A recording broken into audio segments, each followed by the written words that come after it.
नमस्कार दोस्तों, आपका एक बार फिर से MD foundation and education academy में बहुत बहुत स्वागत है।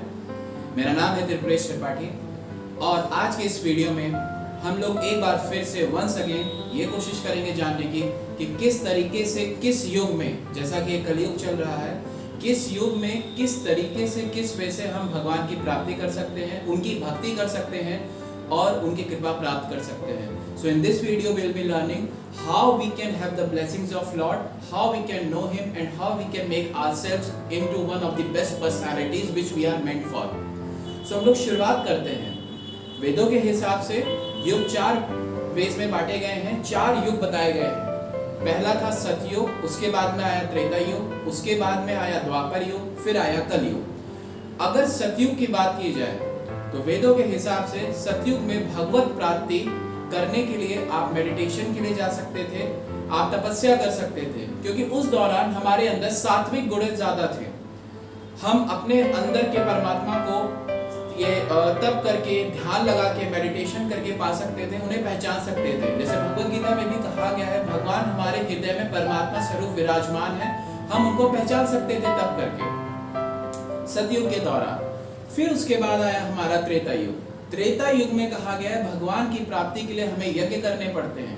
तो कई प्रकार के यज्ञ, बहुत ही एक उसमें से फेमस यज्ञ ज्योतिष्टोम यज्ञ, अश्वमेध यज्ञ, अन्य नाना प्रकार के यज्ञ हैं। सो त्रेता में यज्ञ का एक मार्ग बताया गया है, सर्वोत्तम मार्ग त्रेता के लिए था यज्ञ करना। उसके बाद में आया द्वापर।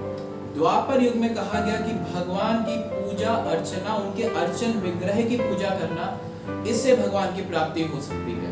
तो द्वापर में भगवान की प्राप्ति हुई पूजा अर्चन विग्रह करने से। और अंत में आया कलयुग। कलयुग के लिए स्पष्ट रूप से भगवद गीता में श्री कृष्ण भगवान ने कहा है कि इस युग में नाम जप, जिसे हम संकीर्तन यज्ञ भी कहते हैं, कीर्तन करना, नाम जप करना है, मात्र से हमें भगवान की प्राप्ति होती है। तो यहाँ ये जानने योग्य है, people are more interested to know, मतलब वो कौन सा नाम जप है, कौन सा वह संकीर्तन यज्ञ है। तो नाम जप में भी भगवद गीता में कहा गया है, हरे कृष्णा कृष्णा कृष्णा हरे हरे, हरे राम राम राम हरे हरे।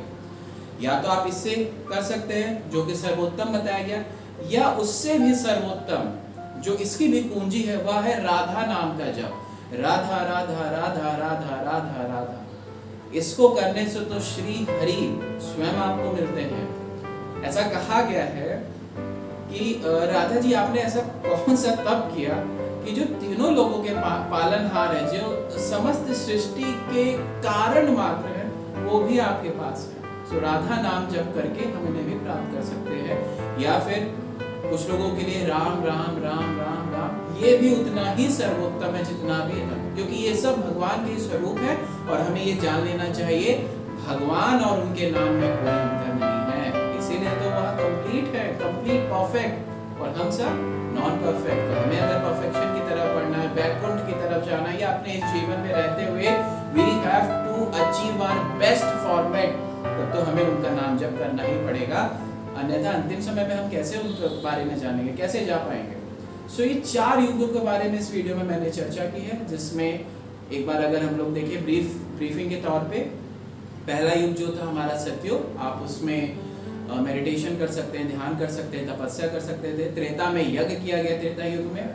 उसके बाद में आया आपका द्वापर युग, जिसमें पूजन अर्चन किया गया, अर्चन विग्रह किया गया। और उसके बाद में आपका आया कलयुग, जिसमें संकीर्तन या क्या नाम जप किया गया।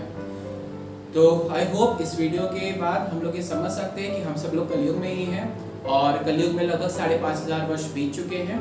सो नाम जप करना ही सर्वोत्तम है, क्योंकि इतनी busy life style it becomes very difficult to go for all the prescribed formats of puja with विधि विधान। पूरा विधि विधान के साथ पूजा करना थोड़ा सा मुश्किल है आज की लाइफ स्टाइल में। सो भगवान ने स्वयं कह दिया कर्म ही पूजा है, उस कर्म में थोड़ा सा समय निकाल के हरे कृष्णा कृष्ण कृष्ण हरे हरे, हरे राम राम राम हरे हरे, अथवा कृष्ण कृष्ण कृष्ण कृष्ण कृष्ण, अथवा राम राम राम राम। और सर्वोत्तम सबकी कुंजी राधा राधा राधा राधा, जय श्री राम राम।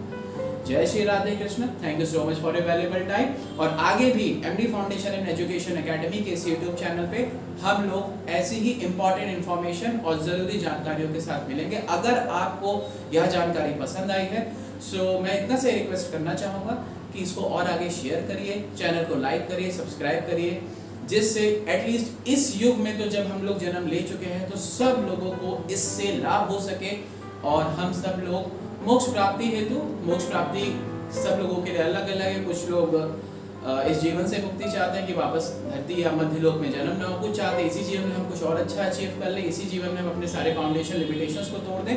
तो अगर इस जानकारी से हमारे इनमें से कोई भी ऑब्जेक्टिव्स या टारगेट फुलफिल होते हैं सो डेफिनेटली हमें और आपको इसको और शेयर करना चाहिए, आगे बढ़ाना चाहिए। तो आपसे बस ये रिक्वेस्ट है, please like, subscribe and share. और जय श्री राधे कृष्ण। भगवान श्री कृष्ण, राधा माता हम सभी लोगों को अपना आशीर्वाद दे and we can grow prosperously in our life. Thank you so much.